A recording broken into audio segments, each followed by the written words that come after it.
Hi everyone, it's Kate here for a review of My Family and Other Animals by Gerald Durrell. So I was absolutely blown away by this book, and for some reason I wasn't anticipating that I would like it so much, but I'm so happy that I wasn't really having expectations going in because it made the experience all the more enjoyable.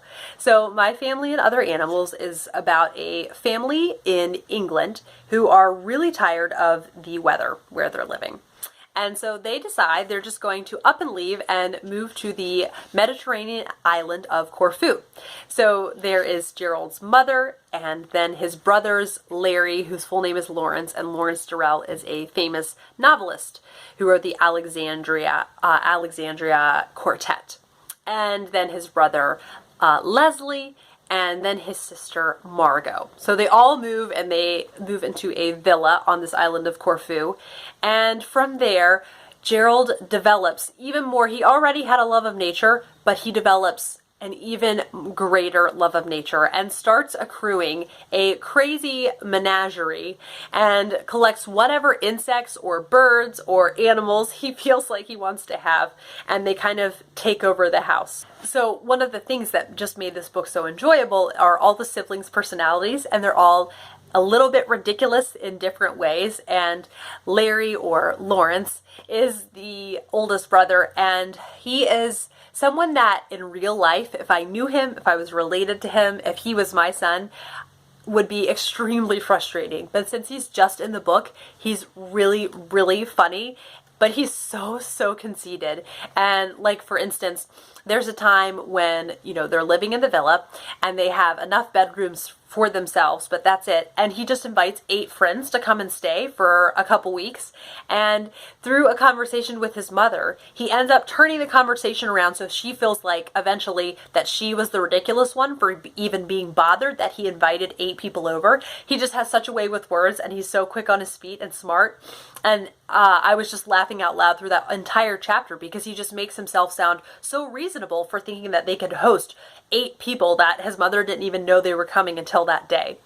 And in addition to this, his sister is really funny and just pretty vain and always primping. Brother Leslie loves to go out and hunt and also spend time on the boat, and so there are some adventures that happen with that. And like I said, Gerald loves to collect crazy animals, and at one time I wasn't quite clear on if it actually was an albatross, but he collects a very large bird that is clearly wild and should not be owned, and he brings it back to the house. And they end up keeping this crazy bird that if you try to take it somewhere it doesn't want to go, it will like snap its beak at you and like could break your hand by snapping it.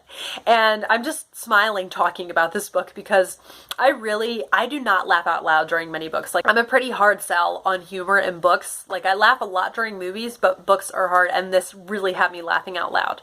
In addition to that, I loved all of the beautiful writing. This was just the perfect mixture of everything for me because it felt fast-paced.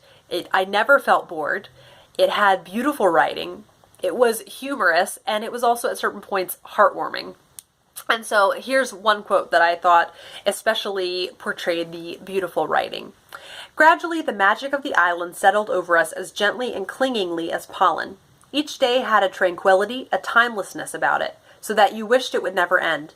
But then the dark skin of night would peel off, and there would be a fresh day waiting for us, glossy and colorful as a child's transfer, and with the same tinge of unreality." So another thing that I really liked about this is that the freedom that Gerald has to just run around this island, and this is, a long time ago. This takes place a long time ago. I can't remember exactly when, but kids were just freer then, and so he has so much freedom, and he's just allowed to be a kid and just have adventures. And like I said, there were so many beautiful scenes, and it really is a magical island. Like, one night they stay out at the beach really late, and there are glowworms in the water at the beach, and there are waves crashing, and so like there's just glowing water splashing up, and it just sounds extremely magical and just absolutely breathtaking.